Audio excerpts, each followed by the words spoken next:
Hey everyone, I just got back from the Utah Supreme Darkness Regional over in Layton, and I got second place with Branded Despia. If you've seen my other deck profiles in this channel before, you know that I've been a pretty loyal hero player, and I just don't think that this format is good to heroes right now. The best decks, just none of them pair up with that matchup. So I want to play something kind of similar.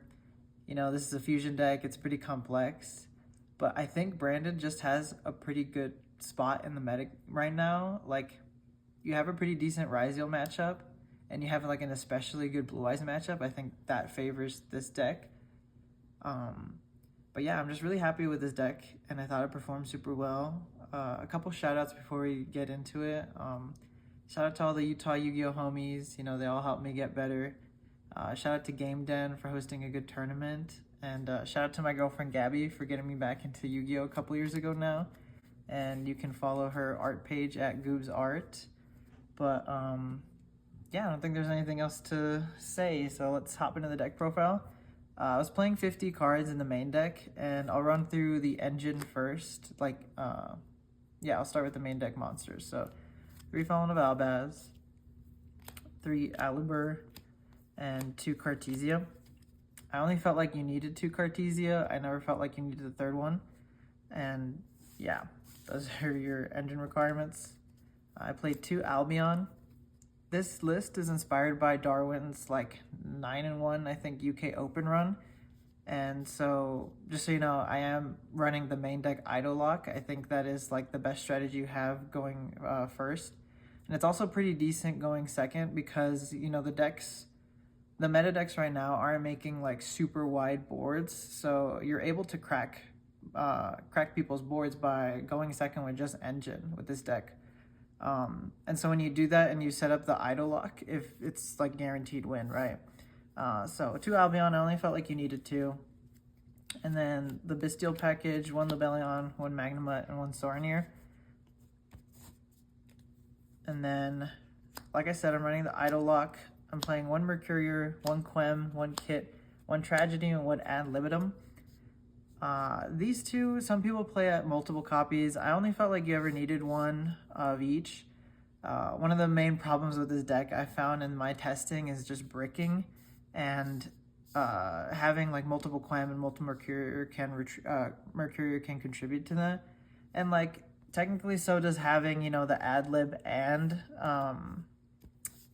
Idol Lock in deck, but the Adlib is so good for recovering Mirror Jade. In the extra deck, you'll see that I'm only playing 1 copy, and you know, recycling Mirror Jade with the Guardian Chimera is just super broken. You're plussing so much off that combo. So Darwin was playing, I'm playing both of these in the main deck. Both of them felt really solid. This was kind of the plan when you go first blinding into almost every matchup, and this is sort of what you use to go second with a branded red with that combo, like I said. So yeah, that's the main deck monsters. For the spells, I played 3 Deployment, 3 Opening, and 3 Allure. These are some of the best cards in your deck. Allure was so broken all day. Every time I drew into it, I drew into a Mercurier or a Tragedy or my non-engine to break boards going second. It's just super broken. It might actually get hit on the ban list thanks to Malice, unfortunately, but we'll see. 2 High Spirits. This was the main change I would consider, is that running 3 High Spirits instead of 2. Even though you might not be as many targets for it, I think this card is so good, and every time it resolved, it felt like I was about I don't know, I was able to crack any board or set up my plays on their turn. So yeah, I think running 3 High Spirits is probably correct. But 2 is fine, you know, and not super necessary. What did feel really good was 2 Branded in red. I think you need the second copy of a Branded Speller Trap for Albion to set in a grind game once you go turn 3 or 4. And this is just pretty good going second, helping you play around Imperm. You know, sometimes you get into these niche scenarios where you go Branded Opening, pitch a Albaz or a Despia monster to summon Alibur, and if their only play is Imperm, you can chain Branded in red, right, to resolve the Alibur to get Branded Infusion, which is super good. And then one Branded Fusion. Obviously, the point of your deck is to resolve this. One Lost, also really good, especially setting up the idle lock because they can't respond right when you're in that chain of summoning windows. And then one Gold Sark and Foolish. Some people have cut this. I don't think Darwin has been playing this in his deck, but I just wanted more consistency pieces. I think, like I said, one of the main problems with this deck is just consistency and bricking because you play so many like garnets. But Foolish and Gold Sark help you not brick, and so for that alone, I think they're worth considering. And Foolish, technically, you know, the only like real starter you have is like Tragedy, but there's certain scenarios where you like want to dump an Albaz or Soranir, so it can be really good in that situation. And then one Retribution and Duplication, you know, part of your engine requirements. Obviously, Retribution is good as both recursion and an end board piece. So that's like the main deck engine. Let's go over the non-engine. I was playing 3 Droll Lockbirds.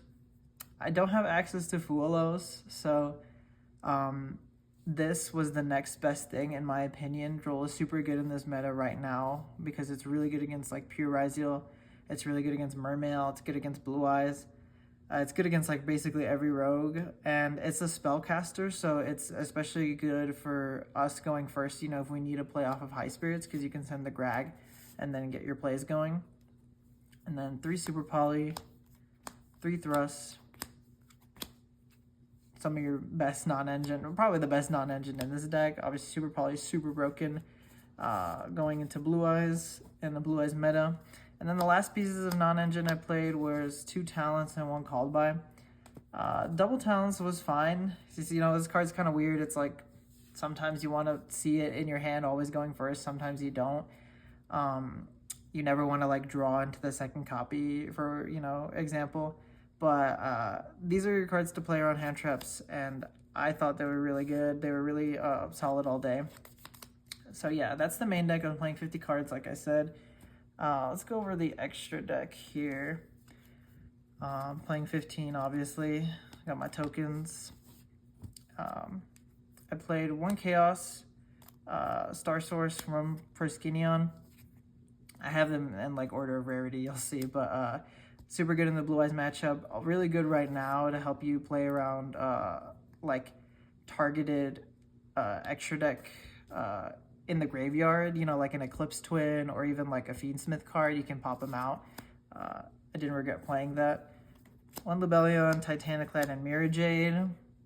Like I said, you know, I'm only on the 1 Mirajade, so that ad-lib felt especially good just looping this. Looping this with Quem is also just a really good strategy going second or first, you know, if you don't get to resolve the lock. Sanctifier, Quietus, and Garura. Super good. Garura is like your main Super Poly target. It's really good against Malice. I did resolve it going first against a Bestial Malice game, and just Garura taking away 2 of his bodies was really strong.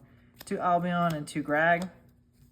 You need the 2 copies when you're running the idle lock, in my opinion, because if the first one gets stopped, you need a second one. Or and it really helps in the grind game overall, you know, summoning your extra deck monsters for like a Quietus, for like a OTK. I just really like the 2 Grag, and then 2 Albion, obviously pretty standard. And then for the last cards I played Branded Despia, Guardian Chimera, and Rimbrum. Rimbrum is obviously super good, both as like a tool, you know, to stop the extra deck monsters, and obviously the graveyard effect. Guardian Chimera, like I said, gets super good when you're playing the ad libitum. And Branded Despia was the one card I don't think I ever made the whole tournament. Sometimes I did wish, you know, maybe this was like, I wish it was like a Alba Lunatus or a Furious Dragon. But overall, it wasn't bad. You know, I wasn't mad that it was there as an option in the extra deck. But let's go over the side deck. The side deck is kind of weird. I think this is where it differentiates the most. Like Darwin was playing, or it differentiates the most from other branded lists, I think. But like Darwin was playing, I was playing Masquerade and Starving Venom. This is like a time card. It can be good against Malice just generically. This is specifically for Malice. I don't think either of these ever came up. I never went to time. And even in that Malice matchup, I never needed to make Starving Venom. But yeah, I like I said, you know, I wasn't super mad that I had these as options. They just never came up. And then going into your actual Malice hate, you have 3 Lancias, obviously super broken against that deck. And then this is something I haven't seen a lot of branded players play, but I played 3 Perulias. Like I said, I don't have access to Fulos, and so aside from Droll, I think Perulia is probably the next best option. And going into this regional, I thought Ryzeal and Blue Eyes would be the most popular picks. You know, Ryzeal is the strongest deck right now, and Blue Eyes is just like a fan favorite. So I thought this card is actually really good against both of those decks, right? Because it's always like at least an upstart goblin, and when they set up even just like Detonator Pass, it's a +1. And in the Blue Eyes deck, if they go like full combo, they summon from their hand like 2 to 3 times, right? Maybe even more.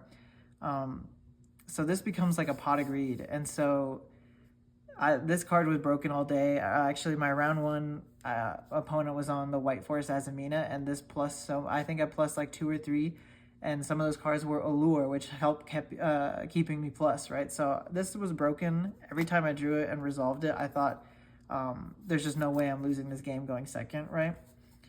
And then going on to the spells, the Ryzeal hate, and the 2 Lightning Storms, 1 Duster, and Encores. Yeah, you just got to play this to help you stop against like Dweller and Baguska, and even just like a Ryzeal, a Detonator, or the Caesar, right? Just your generic back row hate too. Also pretty good against Ryzeal, right? Because if they set up like their combo, they set up like Cross, and maybe they have like an Imperm or Strike set, then this helps take care of that really well. And then the last card I played was a D-Barrier. This was another card where I felt like not super confident in. If I were to make a change, I probably would change the D-Barrier. Change the D-Barrier. I wanted to play something that wasn't, or something more generic that, you know, was good against Ryzeal, especially the pure variant, and good against like Blue Eyes and other rogue decks. You could set it off Thrust, but every time I put this in, even when it resolved, it never felt super good.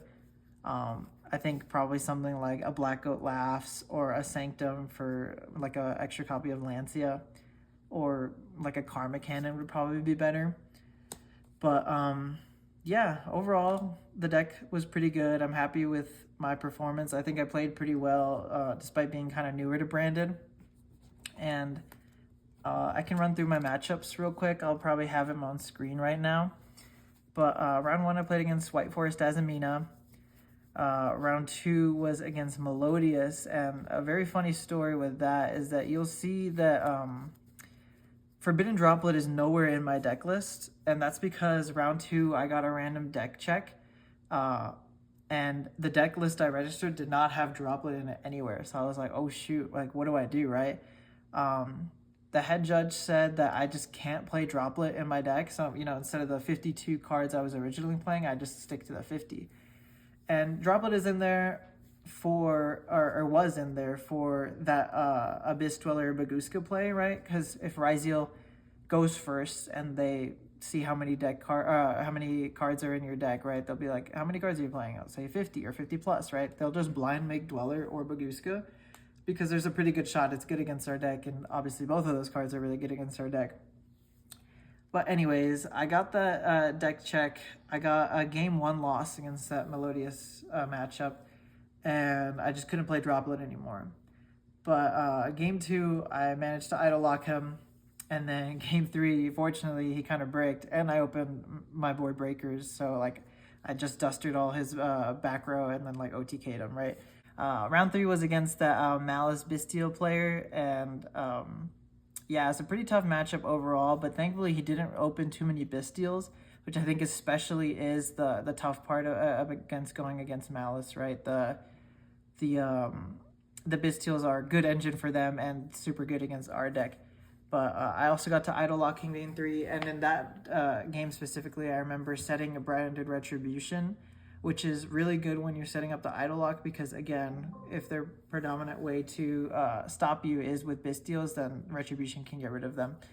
And then round 4, I played against the Prime Eye Blue Eyes deck, and Super Poly just carries.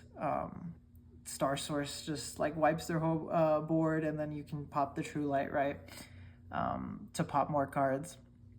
Yeah, round 5, I played against Pure Ryzeal, and I 2-0'd him. And then round 6, I played against Pure Ryzeal again, and this is the first match I lost, the only match I lost, and the die roll was super important. You know, he set up Baguska game 1, and I couldn't do anything, and he set up Dweller game 2, which was rough. But yeah, I don't think there's really much I could have done about that. Round 7, I played against Pure Ryzeal again, and I got that matchup because, like I said, I think this deck can open up or can break boards going second, and especially when the best decks aren't making these like super crazy Omni Negate boards, you can set up pretty strong crackbacks going second. And I think you'll see in my matchups that I only won the die roll twice this whole tournament. So I think it goes to show you that this deck has a lot of strengths going second. And like I said, I'm pretty happy with the way this deck performed. I'm excited about the future of this deck too, because I think this is getting more support sometime this year.